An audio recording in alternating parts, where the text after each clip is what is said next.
Ladies and gentlemen, let me tell you something. Sometimes life is going to hit you so hard, you don't even recognize the woman looking back at you in the mirror.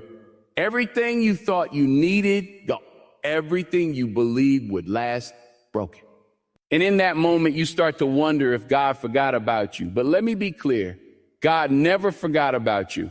He is not punishing you. He is preparing you.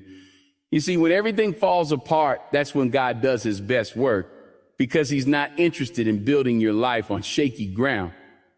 He will tear down every false belief, every toxic relationship, every illusion you've been holding on to, not to hurt you, but to heal you, to rebuild you into a woman who knows her worth, who stands in her purpose, who is unshakable when the storms come again.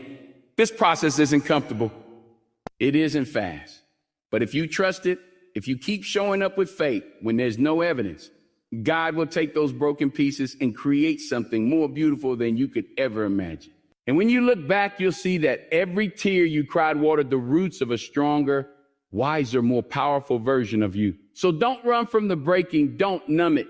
Don't deny it. Stand in it, because God is not finished. He is rebuilding you right now. And when he's done, you will rise up and say, ooh, this is who I was born to be. Brokenness is not the end. It's the beginning of transformation. When you find yourself shattered by circumstances you never asked for or by losses you didn't see coming, it feels as though everything familiar has slipped through your fingers. In that place, you start to question everything about who you are and why your life has unfolded this way.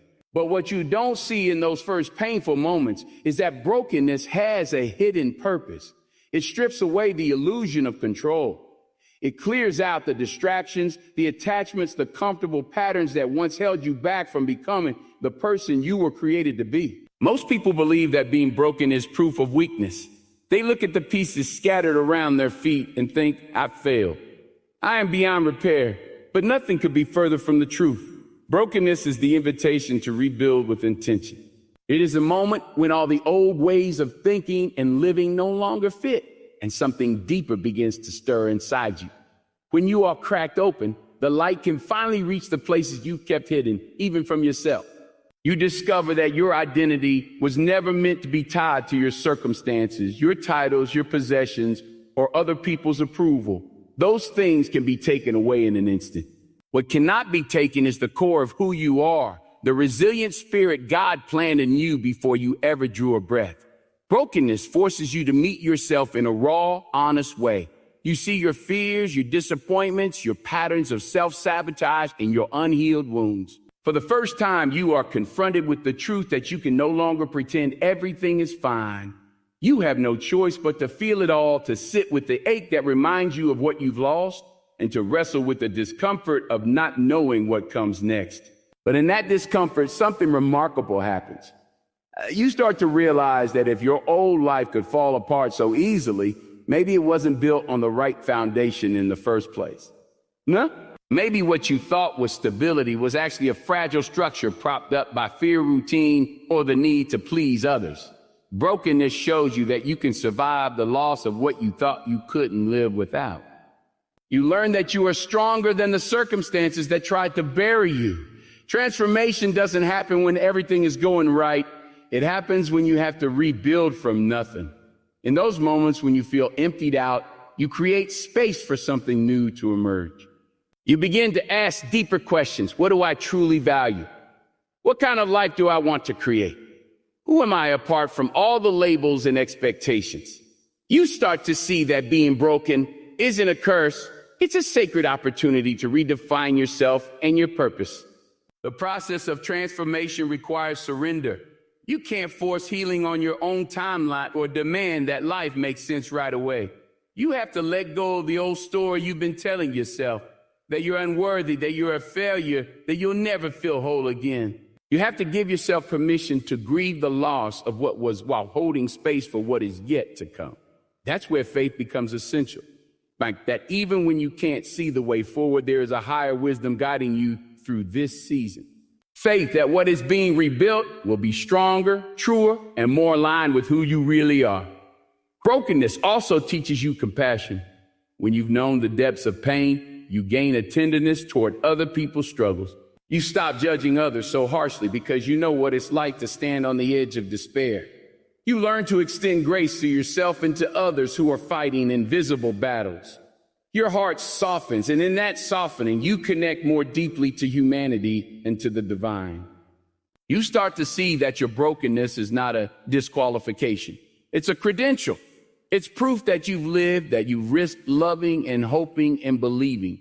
It's proof that you've had the courage to face the worst and still wake up another day, still willing to try again. From this perspective, the cracks in your life are not signs of defeat. They are evidence of your resilience.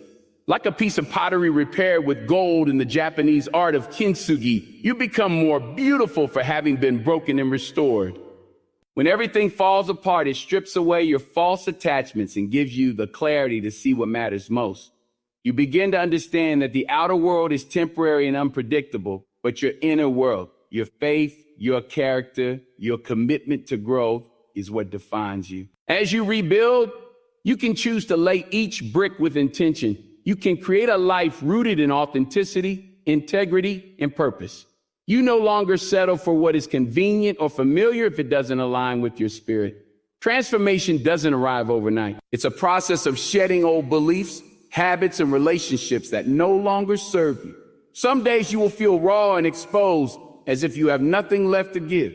Other days you'll catch a glimpse of the strength that's rising in you, and it will feel like hope. Little by little, you realize you are not the same person who was broken. You have become wiser, more humble, and more open to the unexpected gifts hidden in life's trials. Brokenness can feel like an end, but in truth, it is the fertile ground where transformation takes root. It is the place where you discover the power of surrender and the necessity of faith. It is where you learn to release your grip on how you thought your life should look and embrace the beauty of what it can become. When you are willing to let go of what no longer fits, you make room for something more honest and enduring to take shape. In this way, the breaking becomes a blessing in disguise. It becomes the beginning of a new chapter you never could have written from the safety of the unbroken. As you walk through this journey, you begin to trust the process. You stop fighting against what has happened and start asking, what is this here to teach me? You recognize that every setback, every disappointment, and every loss has carved out space in your soul for deeper wisdom. You learn to honor your scars as reminders that you survived, that you are still here, and that your story isn't over. In the quiet moments when you feel most alone, you start to sense that you are being held by something greater than yourself. You realize that even in your most broken state, you are never abandoned. You are loved, you are seen, and you are being shaped into someone more resilient and true. Brokenness, then, is not the end of your story. It is the sacred beginning of your transformation into the person you were always meant to become. When God removes what is weak so he can rebuild what is strong, it rarely feels like a blessing in the moment. It feels like loss, like disappointment, like failure. It feels like you've been stripped of something you thought you needed to survive. You may look around at the pieces of your life scattered in disarray and wonder why he allowed them to be torn away when you had poured your heart into holding everything together. It can feel cruel or confusing, as if all your prayers have gone unheard. But God is not in the business of destruction for destruction's sake.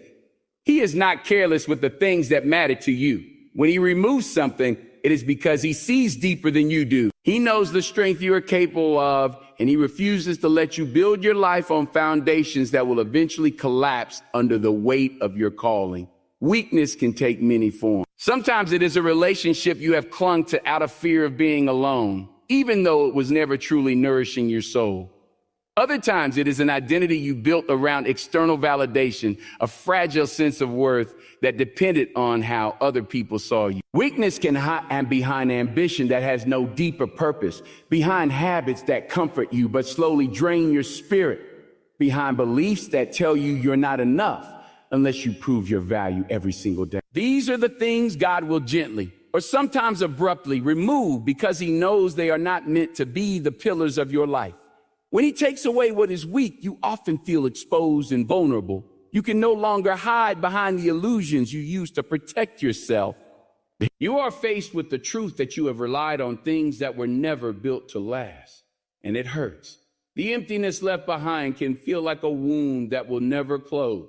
You may be tempted to rush to fill that space with something, anything, just to avoid the discomfort of waiting. But God often asks you to sit in that space for a while, to let him show you what you were leaning on instead of him. This process is not a punishment, it is a refining. Just as a gardener prunes away the dead branches so a plant can grow stronger, God cuts away what no longer serves you. He removes the crutches that keep you from standing on your own spiritual legs. He strips away the idols you have unconsciously built, the false securities that can never support the full weight of your purpose. In this stripping away, he is making room for something sturdier, something rooted in truth rather than in fear or pride. Many people confuse comfort with strength. They believe that if something feels familiar and secure, it must be good. But comfort can be deceptive. It can lull you into complacency. It can keep you tethered to patterns that stunt your growth. You stay in situations that drain you because you'd rather endure the known pain than face the unknown possibility. You keep holding on to dreams that no longer fit because you fear admitting they have died. You pretend everything is fine on the surface while your soul quietly aches for something more real. God loves you too much to let you remain in that place. He is committed to your transformation even when you resist it. So he removes what you thought you needed. He allows doors to close. He permits relationships to end. He reveals the cracks in the structures you built without him. And in those moments when you feel like you have lost everything, you begin to discover that what is essential cannot be taken. Your identity, your worth, your purpose, these remain intact because they were never truly anchored in what was stripped away. As you let go of the weak things, you begin to see the places where you were compromising. You notice the ways you settled for less because you were afraid to hope for more. You realize that the person you were becoming under the weight of those weak structures was not the person God created you to be. You were shrinking to fit someone else's expectation. You were hiding your gifts to avoid criticism.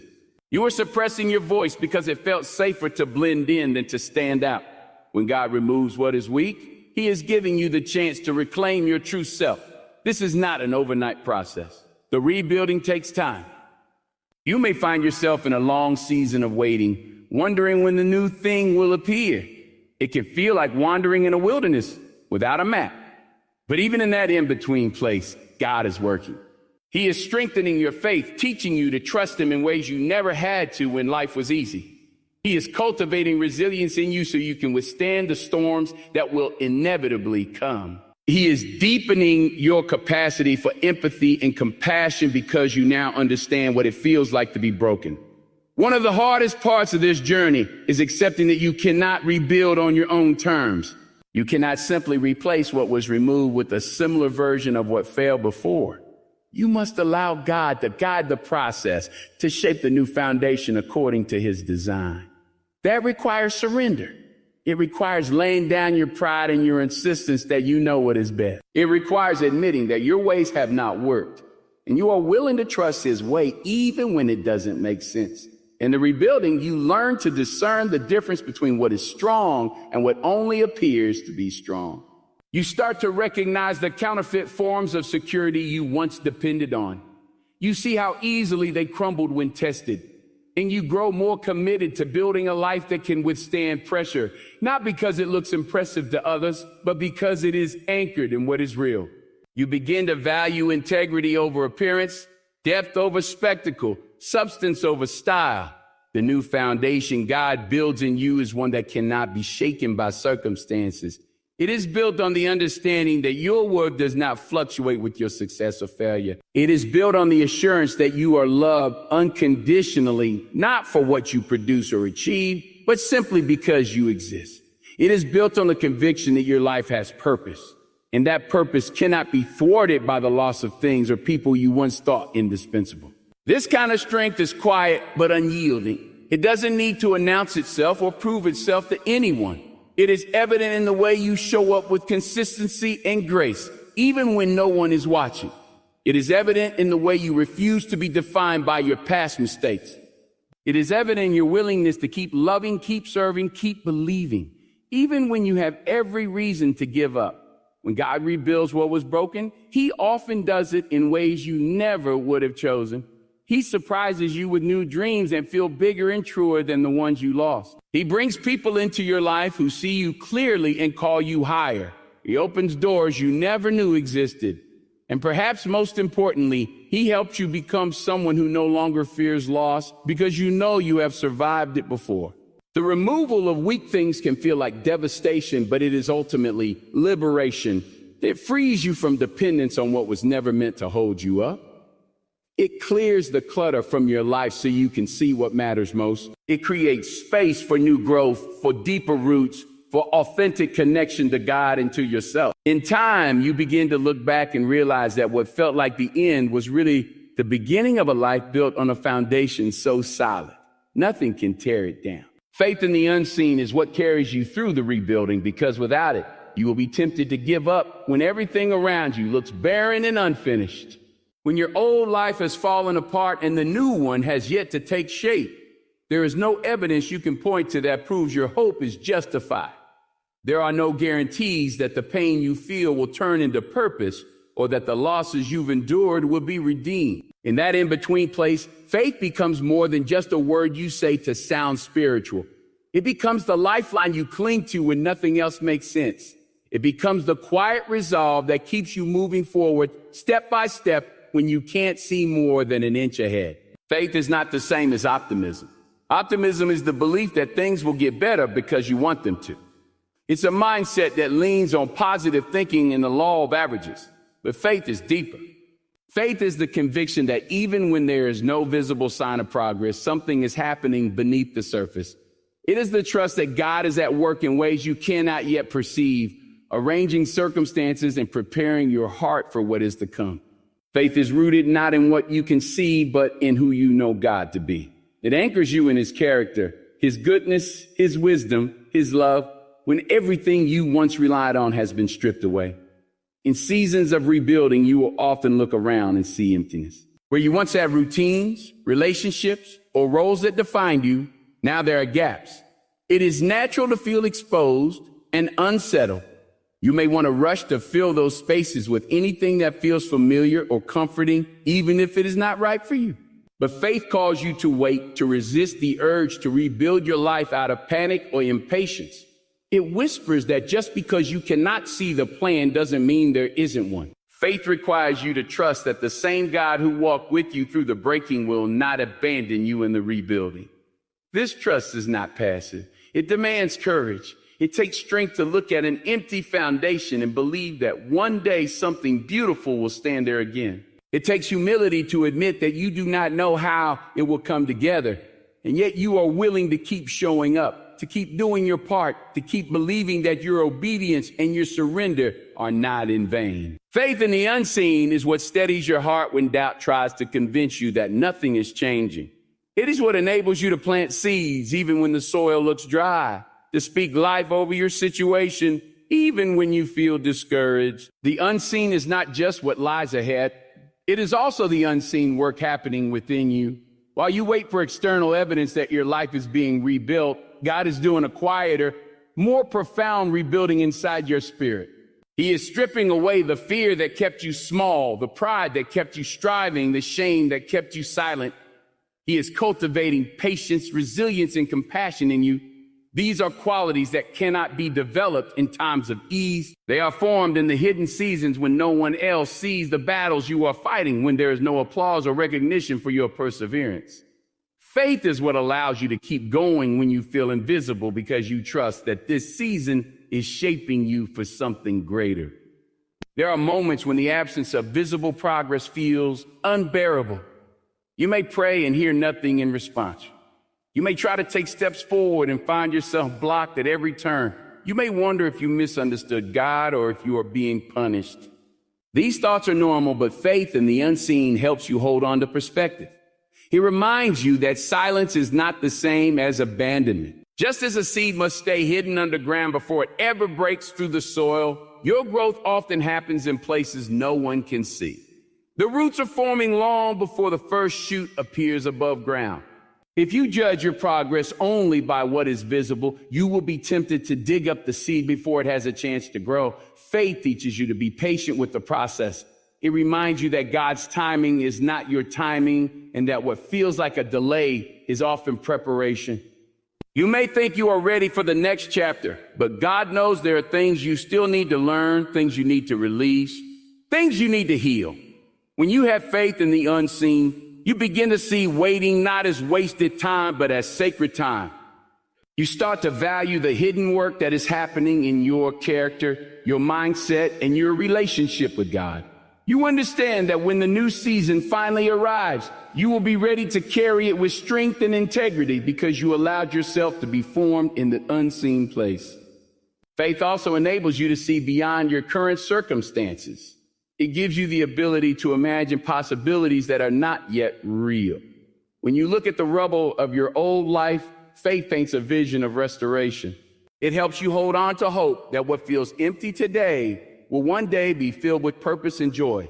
This vision is what fuels your perseverance. It is what keeps you moving when everything in you wants to quit. It is what helps you endure criticism or misunderstanding from people who cannot see what you are building.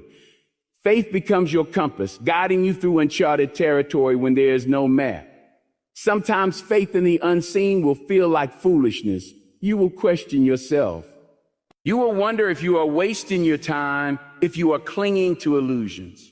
Other people may look at your life and see only lack or failure. They may tell you to give up, to settle for something less, to stop hoping for something better. But faith is not about proving anything to anyone. It is about staying true to what you know deep in your spirit, even when no one else understands.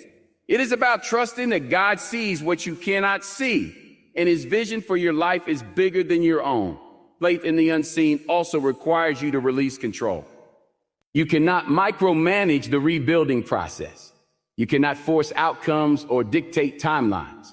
You can only show up every day with a willing heart and take the next right step. You can only do your part and trust that God is doing his. This surrender is often the hardest part because it feels vulnerable to let go of certainty.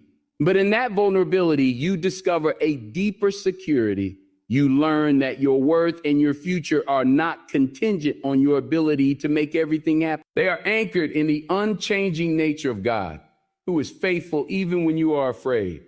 As you practice faith in the unseen, you will notice that your perspective starts to shift. You become less attached to appearances and more committed to substance. You stop needing instant results to validate your efforts. You learn to celebrate small hidden victories, the shifts in your thinking, the quiet moments of peace, the glimpses of clarity. These are signs that the rebuilding is already underway, even if it doesn't look the way you expected. Faith is what empowers you to rise each day and say, I don't see it yet, but I believe it's coming. It gives you the courage to keep loving, keep trying, and keep hoping when there is no guarantee of the outcome. It allows you to hold space for the unknown without filling it with fear. It keeps you anchored in purpose when the evidence is still out of sight. Faith in the unseen is not a weakness or a delusion. It is a strength that carries you through the most uncertain seasons of your life, reminding you that what you cannot see today is often the very thing that will define your tomorrow. When you surrender, God crafts a new purpose from the pieces, and though it rarely feels easy, it is often the most transformative decision you will ever make. Surrender does not mean giving up in despair or resigning yourself to a life you never wanted. It means finally releasing your grip on how you thought everything had to be so that something truer can emerge from what remains.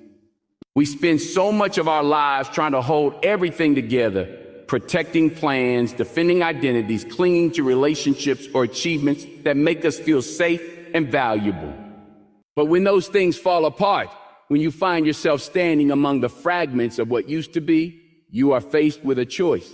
Keep trying to piece it all back together the way it was, or open your hands and allow God to do something entirely new. Surrender begins with admitting that you cannot fix it all yourself. It requires you to acknowledge that your strength has limits and that no amount of striving or controlling will restore what has been broken in the way you once imagined. This acknowledgement feels like a loss at first because we are taught to celebrate independence and self-sufficiency. We admire those who push through adversity by sheer determination and never appear to waver. But there are moments in life when determination alone will not carry you. There are moments when God invites you to lay down your pride and the illusion that you are in charge of every outcome. It is in that moment of letting go that surrender becomes a doorway to something you could never build on your own. When you surrender, you make space for God to take the fragments of your story, the disappointments, the heartbreak, the failures, and begin weaving them into a purpose you could not have envisioned. You start to see that nothing has been wasted, not even the parts you wish you could erase. The things you thought disqualified you from a meaningful life become the very things God uses to shape your calling. Your struggles teach you compassion you can never have learned otherwise. Your losses give you a depth of understanding that allows you to connect with others in their pain. Your mistakes humble you and make you more willing to listen, to grow, and to rely on grace. Surrender does not mean you stop caring or stop taking action. It means you release your need to control the process and the time. You stop measuring your worth by how quickly you can rebuild or how perfectly you can execute a plan. Instead, you begin to trust that God can see a picture far beyond your limited perspective. What looks like chaos to you is often a necessary clearing away of what could never support the life you are meant to live. The dreams that died, the opportunities that vanished, the people who left. These losses are not the end of your story. They are sometimes a painful but necessary preparation for something more authentic and lasting. As you surrender, you may feel stripped of all the things that once gave you a sense of identity. You may not know who you are anymore without those titles or roles or relationships. This can be terrifying because it feels like standing in an empty space without any guarantees of what will come next. But in that emptiness, God does his most intimate work. He begins to show you that your true identity has never been rooted in your performance or the approval of others. He begins to remind you that before you ever accomplished anything, you were already loved and chosen. When all the externals fall away, you finally have the chance to build your life on that unshakable foundation. One of the gifts of surrender is clarity. When you stop fighting to make everything look the way you think it should, you begin to see what matters most. You recognize the difference between what is essential and what is merely a distraction. You start to let go of obligations that were never yours to carry and expectations that were never realistic. You begin to hear the quiet voice of God guiding you step by. This guidance is not always loud or dramatic. Sometimes it comes in gentle nudges, a sense of peace when you take a small step of faith, a new desire growing in your heart. When you surrender, you become more attuned to these subtle movements and you begin to trust them. God does not always reveal the entire plan at once. He often gives you just enough light for the next step because he knows that if you saw the whole journey, you might feel overwhelmed or try to take control again. Surrender is an act of faith that says, I don't need to see everything clearly to keep moving forward. It is trusting that God is both with you in this moment and waiting for you in the moments ahead. It is believing that he is not merely interested in repairing what was broken, but in creating something more beautiful than you thought possible. In this process, you may discover passions or talents you never realized you had. You may find that the things you once viewed as liabilities are actually gifts meant to serve others. The compassion you develop through your suffering becomes the foundation for a calling that touches lives.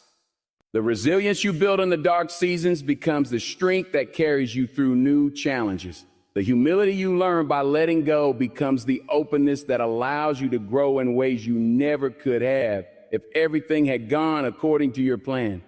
Surrender also frees you from the burden of comparison. When you are constantly trying to prove yourself or keep up appearances, you inevitably measure your progress against others.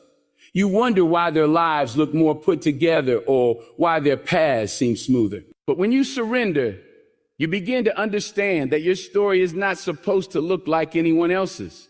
You stop resenting your detours and delays because you trust that they have a purpose. You realize that God is not in a hurry and that he values depth over speed. You learn to celebrate the unique journey he is crafting in you rather than longing for someone else's life. There will still be moments when fear tries to creep back in. You will have days when you want to snatch back control and build something, anything, just to feel safe again. This is normal. Surrender is not a one-time event, but a daily choice. It is waking up each morning and saying, I trust you more than I trust my own understanding. It is reminding yourself that you are not defined by what has been lost or what remains unfinished. You are defined by the God who holds every piece of your life in his hand. When you surrender, you also give yourself permission to grieve what has been lost without guilt or shame. You allow yourself to feel sadness for the dreams that did not come to pass and the relationships that could not be salvaged. This grief is not weakness. It is an honest acknowledgement of your humanity. But as you grieve, you also begin to notice something else, a quiet, steady hope that this is not the end. You sense that God is already gathering the pieces, already envisioning the new creation he will form from the ashes of the old. The new purpose God crafts is often not what you expected. It may look smaller on the outside, but feel larger on the inside. It may not impress the world, but it will feel truer to your soul. It may require you to step out in faith in ways that stretch you, but it will also bring a sense of peace that striving never could. When you surrender, you step into a partnership with God, trusting that he can do more with your surrendered life than you ever could with a life you tried to control. This surrender is the soil where purpose takes root, where your story becomes a testament to grace and resilience. It is the place where you discover that what looked like an ending was really a beginning, that what felt like loss was actually an invitation to something deeper, and that the pieces you thought were too broken to matter were always part of a bigger picture that only God could see. In the end, this journey of breaking and rebuilding, of surrender and faith, is not about losing yourself. It's about finally becoming who you were always meant to be. When God removes what is weak, when he asks you to trust him in the unseen, when he calls you to lay it all down, he is not taking your life away. He is giving you a new one, a life built on purpose instead of performance, on trust instead of fear, on truth instead of illusion. A life where your scars are not your shame, but your testimony. Where the pieces that once felt too shattered to matter are shaped into something stronger, something more beautiful, something unshakable. This is the gift of surrender, to discover that even in the breaking, you are never abandoned, and in the rebuilding, you are never alone.